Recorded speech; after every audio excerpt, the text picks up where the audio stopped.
Gambling game show that takes betting seriously, but not much else. Get our favorite plays on the totals, sides, props, exotics, and futures to jump on now. So let's get it started with Jason and Ben. Let's get it started with Jason and Ben. Let's get it started with Jason and Ben. Something custom can't close about but comes so fairly now. Let's get it started with Jason and Ben. Let's get it started with Jason and Ben. Hey. Welcome to Wanna Bet. We appreciate you guys tuning in. As always, Jason Lockenfora, Beltway, Ben Hall, here with you, as always, with a huge show ahead. As always, first, second, third down, we'll take you through our three favorite plays of the day. It can be any sport, can be a game happening tonight, could be a futures play, but our three favorite, most recent plays that we've made. Third down, the one we feel strongest about. Third down is the money down in the NFL. We hope it's the money down for us here as well. Fourth and longs, where we look at long shot bets or long-term bets, futures that won't pay off for a while.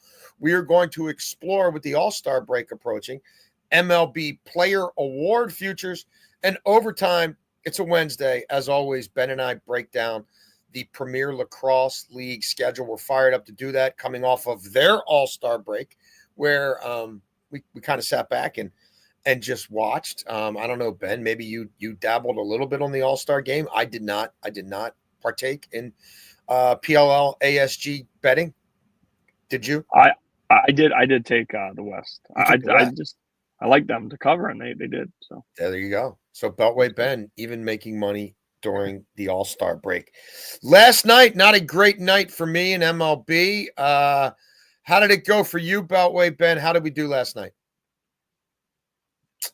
Yeah, not great for me. Awesome for Beltway Ben. How about the Lawrence Butler game opening inside the ballpark home run? How about Vladdy cashing for Ben, even though that game got called after 7 innings? What happened with Asia Wilson? She only played 14 minutes. Did she get hurt or something? Yeah, Asia Wilson. She started off slow, but as she finally went aggressive to the basket, she gets fouled really hard, and it was scary. Like, both teams come out and she goes down, but she ends up getting up, going to the free throw line. And after she knocks down both free throws, heads back to the locker room and was out the rest of the game. So she did only play 14 minutes in that game. Again, she started off slow. So I'm not saying the injury, caused a loss. But again, anything can happen in the second half of a tight game between those two teams. So the injury was definitely tough to just get 14 minutes out of her. Yeah, no, look, it's why they call it gambling. Joe O's parlay, if you rode that, Joe Ostrowski from BetMGM Network was on with us yesterday. That cashed easy. Blue Jays and Red Sox crushed. And look, if Cedric Mullins wasn't gifted a walk where he thought he struck out, and everybody playing the game thought he struck out, and StatCast thought he struck out, but that was a walk. He came around to score the only run in the first 5 innings of that Mets game. That's a tough loss for me. But if you were with me on Fluminense and Chelsea under 2.5 goals, which I gave out on Monday, that cash. So technically yesterday, I guess you could say I went 2-2 on the games played that we had Wanna Bet wagers on, which brings us to today, Beltway Ben. Where are you taking us on first down? Yeah, first down, we will go here to the MLB, and it's going to be Riley Green over 1.5 He's hits. red hot, man. He is unstoppable. Yeah.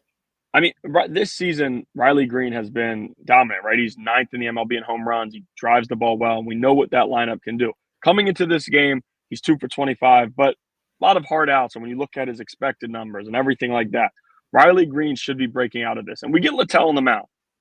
I might just be a hater or whatever you want to call it. I'm not buying what he's done the past few weeks, right? He's been good. I think he is a fine pitcher, but he's got a 2.5 ERA over his last 15 starts. I don't think that that's the pitcher he is. Again, the race could find me or a random homeless man on the street and turn him into a good arm, because that's just the way they do things. So Littell, maybe has been pretty solid, but he still does give up a lot of home runs, and a lot of them are two left-handed bats. I think Riley Green gets out of the little 2 for 25 slump he's in, and he still did hit a home run just 2 games ago. So he's seeing the ball fine. Again, a lot of expected numbers, so he's getting unlucky. I like him over 1.5 hits, runs, and RBIs, minus 120. The only reason we are getting it at these odds is because he is 2 for 25 in his last few games. If he was anything better, we would probably have to buy him up to 2.5.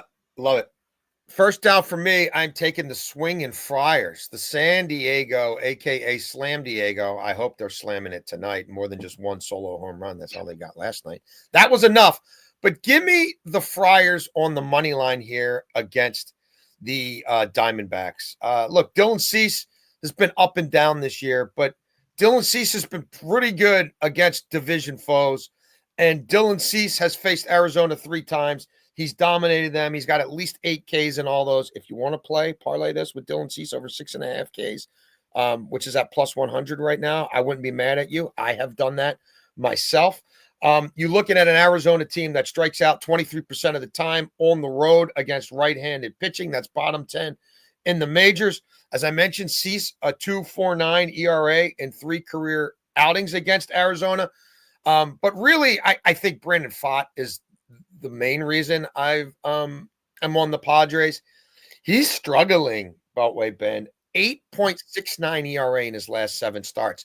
For the season, he has a 6.60 ERA on the road. His last 2 outings at San Diego, 9 2/3 total innings pitched, 16 hits, 6 earned runs, 3 home runs. Like, Arizona's been really good on the run line this year. Like, as a road dog, they're 16-6 on the run line. So I'm staying away from that. But maybe it's 1-0 again, although I doubt it. But I like the Padres to win that ball game at home tonight against Arizona. Second down, Ben. Yeah, second down here, I will go to the WNBA, and we're going to go with Paige Beckers over 18.5 points. Yesterday, like I said, we got a little unlucky.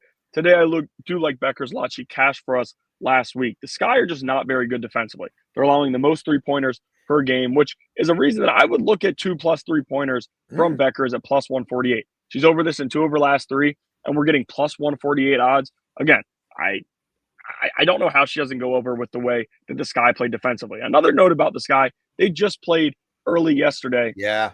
Which it was a bet that we lost from 2 days ago, but they were up 4 with 2:30 left, so we could have cashed that one. It got very tight, but we didn't. Again, though, they're going to be tired. Their defense already isn't good as it is, and it's not like they're allowing a lot of threes and then not really like allowing a lot of opportunities. This is the most 3-pointers made, the best percentage, so they are struggling against 3-point shooters. Paige Beckers can shoot the 3. She can get to the bucket. She can get to the free throw line, and she's coming off an 11-point showing. They're still without Ogunbowale and Carrington. They need Beckers to be better scoring the basketball. So I like her to go over 18.5 points at minus 110. Excellent. Second down for me. I am going to the footy. We are going back to the pitch. It's been a very profitable summer of soccer for us, and we're going to take PSG, probably the best team in the world right now, on the money line to win today. 3 p.m. at what used to be the Meadowlands, what at MetLife they call it now. Look, Real Madrid is a great side, and Real Madrid has plenty of talent, and Real Madrid's going to have Mbappe back in the starting lineup today. I'm sure. I'd look at each team to score in this one, too. If you want to parlay both teams to score with PSG to win in regulation, that'll get you a plus 260 parlay. But what I really like is just PSG to win this match. Look, as well as Real Madrid have played, and they have impressed me in this tournament, they're still finding their way under Xabi Alonso. They don't have the same sort of institutional, established wherewithal and know-how and adherence to a system and a style of play that PSG have. PSG obviously kind of ran roughshod all over teams in the Champions League. They obviously bossed the match in the Champions League final, and they have taken this tournament seriously because they've won all 5 matches. You look at a Real Madrid side, again, still a little wobbly in the back, still some guys having to figure some things out, figuring out their manager. They conceded twice to Dortmund. That match got way hairier than it needed to. At the same time, you're looking at PSG playing a German side and bossing Bayern Munich 2-0. PSG are out to win this tournament. That seems clear to me. They are in trophy mode, and they can smell this trophy with only Chelsea now preventing them from winning this whole thing this weekend. So give me PSG plus money to win this match, Beltway Ben. Yeah, I actually like them to win the Club World Cup at plus 140. We'll obviously need them to win or just advance here and win the next game. But just based off of people I've talked to, again, I'm getting into soccer a little bit more by the day, but they've looked dominant. As Jason said, probably the best team in the world, and they've shown it in this Club World Cup. So this is an official play for me. I like them to win the Club World Cup. We need 2 more wins out of them. Let's go. Beltway Ben, I love it. You're on the soccer bandwagon. All right, third down, homie. Yeah, third down is where we're going to go back to the MLB, and we're going to go with the Cincinnati Reds on the money line. Stayed away from the first 2 games and considered taking them, and I'm happy that I did not because the Marlins have been beating up on them. But Andrew Abbott's on the mound today. 2.13 ERA at home. Sandy Alcantara looked like he might be back. Everything was turning in the right direction. It looked like they might be getting a big haul for him at the deadline. And then all of a sudden, his past few starts have not been good. Last 7, his ERA is north of 9, and it's also north of 9 on the road. Miami does not strike out much, but against lefties, they are bottom half of the MLB in OPS against left-handed pitching since June 1st. And the Reds are still technically in a playoff race. 4 games out of the wild card. All the rumors point to them buying at the deadline. So if they're going to be in there, you cannot go down 3-0 in a 4-game series to the Marlins. I think with their best arm on the mound, with as good as he has been, he's going to take the ball into the 8th inning, maybe even the 9th. We've seen him do it multiple times this year. I like the Reds on the money line at minus 135. Yeah, I was on the Marlins last night in our Super Discord. I've been riding the Marlins quite a bit lately, but I don't think Abbott gets nearly enough credit as he deserves. I mean, he's a top 5 lefty in the National League for me. Some of the numbers aren't super sexy, but he's been getting it done, and he's comfortable pitching in that ballpark. Third down for me. I don't think I've ever done this before, Beltway Ben. I'm going back to the same series with the same bet 3 straight nights. I got burned on Monday because Heaney was bad and the Royals hit a bunch of home runs off him, and so be it. Last night was exactly what I expected. Both teams struggling to score a run each in the first 5. And Chris Bubic has been dominant from first start pretty much all the way through. A few dips, but yeah, he wasn't going to have like a 1.5 ERA. It's still a sub 2.5 ERA. It's a Pirates team that is the worst hitting team on the road in baseball. The Pirates score the fewest runs per game on the road in MLB. The Royals score the fewest runs at home per game in MLB. Why am I going first 5 here and not going under 8.5 for the game? Well, the Pirates bullpen still scares the heck out of me, Beltway Ben, and the Royals had to use a lot of their best arms yesterday to get through that game. So there's an underbelly there that could be exploited. Falter's been pretty good for the Pirates, better than I thought. And again, I'm going to say that Monday night was an anomaly for the Royals against a lefty because the Royals came into this week with a 530 OPS since June 1st against lefties at home. So they have really struggled to get that going. These are 2 teams that don't score with any consistency whatsoever. And I like the pitching matchup, much like I loved Keller and Lugo last night. So I'm sticking with that. Ben and I have other plays, again, up on the Super Discord with Eric Casillas, our buddy. I think EK is 19-6, Beltway Ben, in his last 25 MLB bets.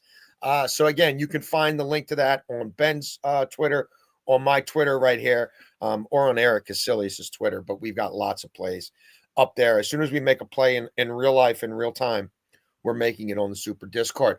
All right, 4th and long. It's time to look at some MLB awards type player individual futures.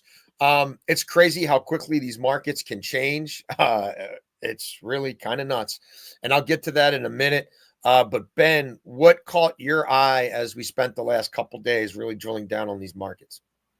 Yeah, there was one play, just looking at it, that I decided to go with and did take. I'm going to go with Garrett Crochet, the MLB strikeouts leader. And he's currently in the lead, and him and Wheeler and Skubal. Those 3 are the guys that are going to be in this race. To me, they're all in the same cycle, right? They pitched 3 days ago or 2 days ago. So they're all in the same cycle. So it's not like he's leading just because he pitched more recently than they have. And Skubal shut down for a little bit late in the season. That would not surprise me. I think he's not going to get the 8-inning outings that we've seen from him here and there. They're already pretty careful with him as it is. He's a Boris client. He knows where his money's going to be made, and he knows in the playoffs is when it's more important for him to go out and be that bulldog. Again, this is not a shot at Skubal. Skubal is a bulldog. I fully believe in that. But I have seen him get pulled at 80-some pitches, which Well, and Ben, Again, they're with the going guy- they're going to have the division wrapped up by September 1st. So I mean, like, come on. Right, and that's what I was getting to. They do not need him in September. On the other hand, look at Boston. Look at where they are in the race. Look at how important Crochet's outings are to them. He's got 7+ strikeouts in 8 straight starts and 10 of his last 11. Crochet is showing up. If they are in this playoff race, like it looks like they'll be, all of a sudden their lineups turned it on. I think that we're going to get Crochet going into the 7th, going into the 8th, and pitching deep into games. When he does that, there's no question that he's going for 10+ Ks when he goes that deep into games. So I like Garrett Crochet to lead the MLB in strikeouts at the end of the season at plus 130. Excellent. I looked at those markets as well. Had I made a play there, I would have gone right there with you. Although I don't think people are talking enough about what Zach Wheeler's been doing this season as well. Like I feel like that's been, man, he doesn't get any run support either. Like he goes out there knowing I might have to win 1-0. Doesn't matter who's on the bump for the other team. I've had some nail biting cashes with Zach Wheeler lately, except for when you play his strikeouts. Those have just been going over easy. All right, the 2 plays that I made. Let's start with the one that I still like here, Beltway Ben. Although this gave me a scare last night as well. Okay, well this was interesting here. So I made this play yesterday at plus 175, and then last night, Mizorowski, who we've talked a lot about on this show, faces the Dodgers, and he gives up a solo shot early to Ohtani. It happens. And then he shoves and strikes out 12 Dodgers, and he outduels Clayton Kershaw, who goes from saying, I don't really know who this kid is other than he sprained his ankle on the mound, to basically saying, I don't know how anybody ever hits this kid. And so that plus 175, forget about it. Oh. I could not find this anywhere this morning at anything better than minus 165, minus 175.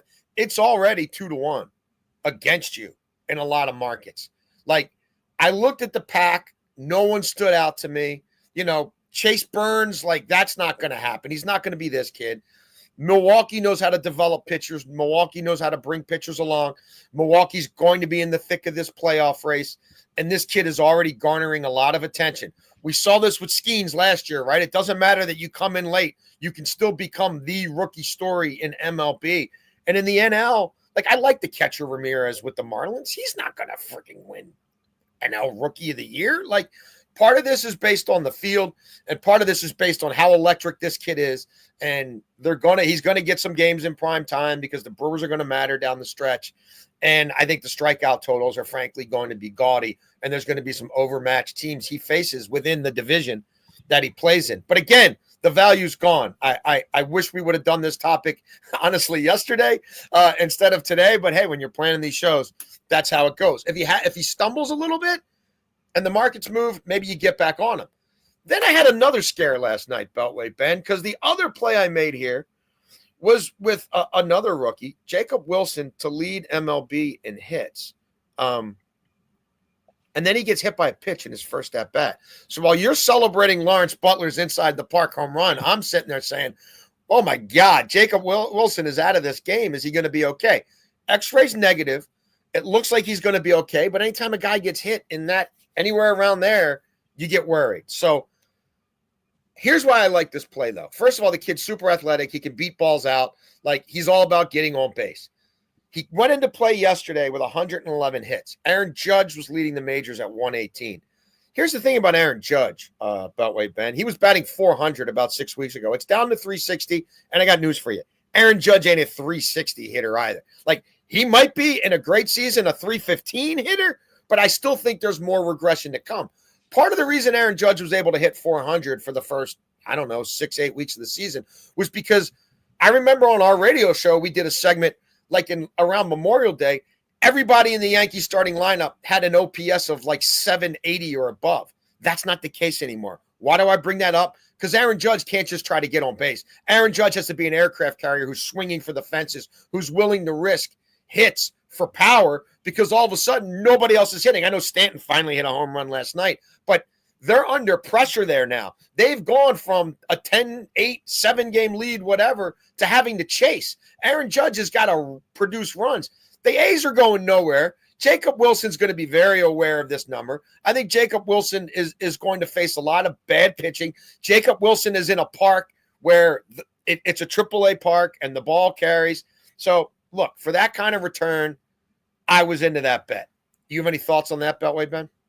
Yeah, Jacob Wilson, big fan of him. Me and my dad actually have him in our fantasy team, and Nice. it's a roto auction team. We got him for like $14, I think. And the guy is different. The one scare he does, like, it's like once a week where we see them pull him, and he's dealing with a minor, injury, and goes right back in the lineup. So he plays through whatever he's dealing with, but it's a weird batting stance. You see both feet moving, which is rare. Most players don't do it, and the guy just mashes the baseball. Great player. But yeah, I do like it, and every point you made about Judge with how much they're going to need his power compared to the average is very true. We're going to see regression with his average, as we always do later in the season. But I do like Jacob Wilson, and we'll be putting a few bucks on this play. And look, if I get beat, I think I get beat by Trey Turner. I don't think I get beat by Aaron Judge, but that's just me.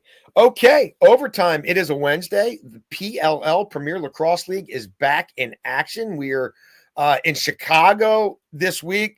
I'm really excited about this slate of games, Beltway Ben, especially the Friday games really stood out with me as I did my research. A couple of trends we have to point out. Underdogs are 15-5 against the spread, and they're also 10-10 straight up. So backing dogs has been where it's at. The over-under trends not really as prevalent, but that 15-5 and 10 outright wins as a dog, certainly something I think you have to factor in to your handicapping of any PLL game at this time. The play opens on Friday with New York and Boston.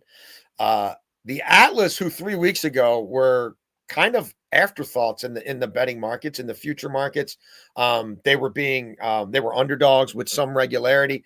They're now laying the 1.5 against the Boston team that beat them 16-12 week one. If you look at the money line here, like they're telling you, right? It's a coin flip, but you're going to give me basically 2 goals and I'm going to pay, 20 cents for it, 25 cents for it. That screamed out to me, Beltway Ben. Both these teams are 2-3 against the spread. They do lean to the over, right? They're over in 7 of their last 10 meetings, but that 25.5 was a big number for me. I'm looking at a Boston team that I think can regroup coming out of the All-Star break. I'm looking at a New York team that I think's been a little inflated by a couple of wins. But when you look at their full 5-game body of work, it still gives me a little pause. If New York does win, I think they have to really hold the scoring down. But we saw Boston drop 16 on them already. I'm taking the 1.5 with the Cannons, Beltway Ben. It is a real official play for me. My lax helmet, which doesn't fit my fat head. But I am on the Cannons. Give me the 1.5. What about you? Yeah, I'm looking at a prop here. Marcus Holman. I'm going to go over 2.5 points out of him. And you mentioned how big the total is. I do lean to the over, as we've seen these teams 7-3 to the over this season. We've also seen a little bit more of the overplays through this year in the league. But Holman is one of the, Boston's best players. Been great this season. And when you look at the matchup, as I said, both of these goalies are working very, very hard in these matchups. So with the total this high, with one of the best players on the team, I'm going to go with Marcus Holman over 2.5 points in the game at minus 135. Excellent.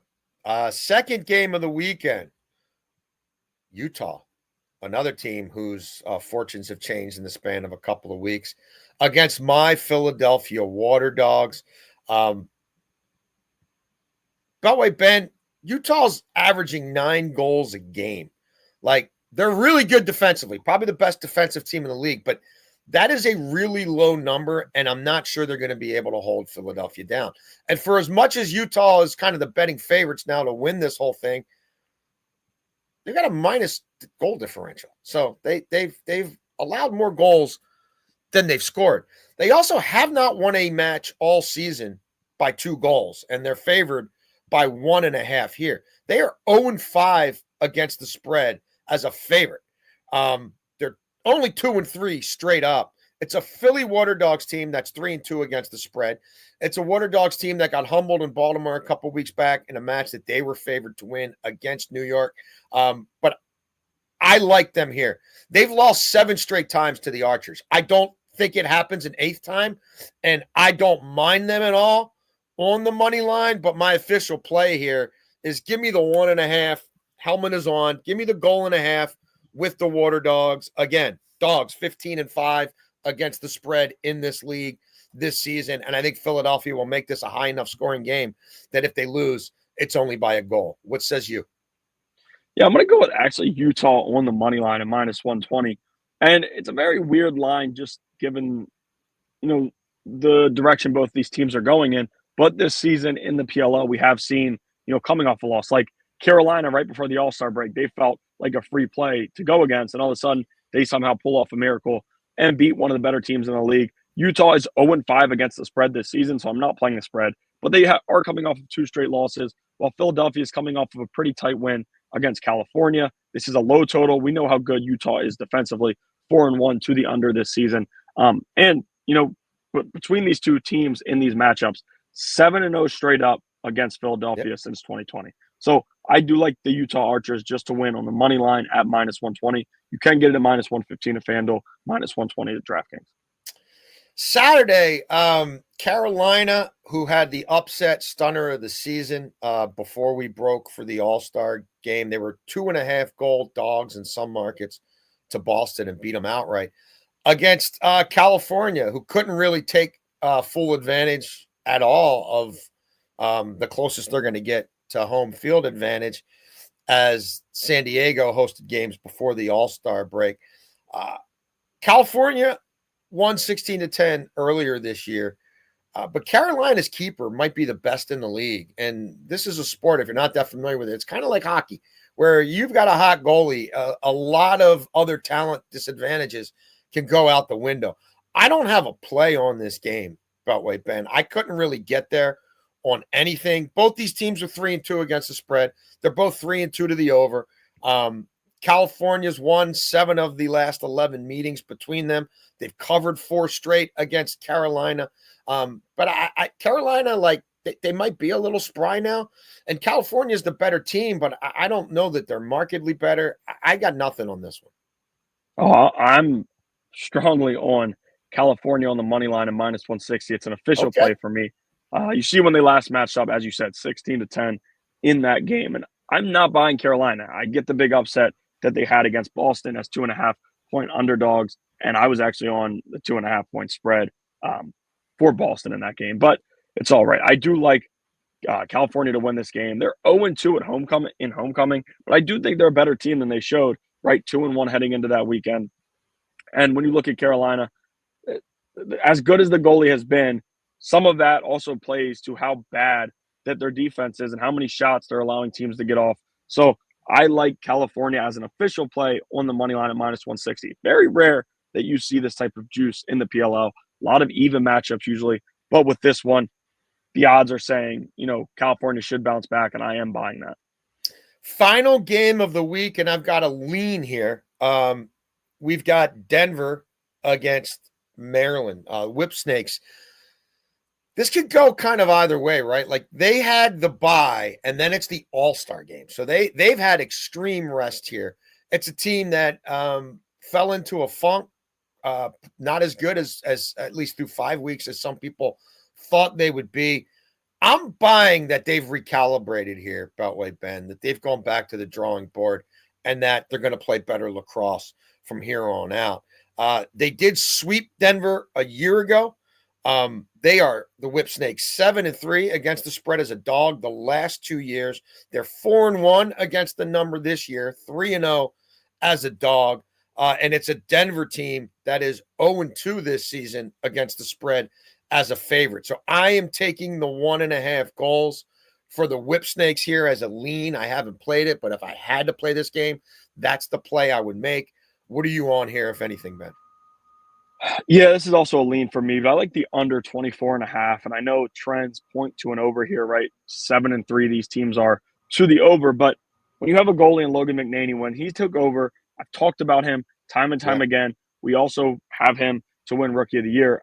I just don't know how the Whip Snakes can get it going. But on the other hand, Denver's offense hasn't been great, and that's not what is leading them in these games. As I said, once McNaney took over, This team has won 3 straight games, and everything has changed for them. I think he's going to be good in the net, and I think Maryland can play good enough defensively to keep this game under that 24.5. So I like that at -110. Awesome. Fired up to have PLL regular season games back this weekend. You can find those games on ESPN, ESPN2, ESPN Plus sometimes, ABC sometimes. But they're ready available. They're a lot of fun to bet on, a lot of fun to live bet on as well. All right, that is our Wednesday edition of Wanna Bet. Ben and I will be back again Thursday and Friday this week. We'll be taking a look at some other NFL futures, some other MLB futures. I've got some women's Euros that I'm looking at. We've got more World Club Cup action. We'll maybe have some early plays on the final before we get out of here this week. And obviously MLB and WNBA. So we thank you guys for tuning in. We'll see you tomorrow on Wanna Bet.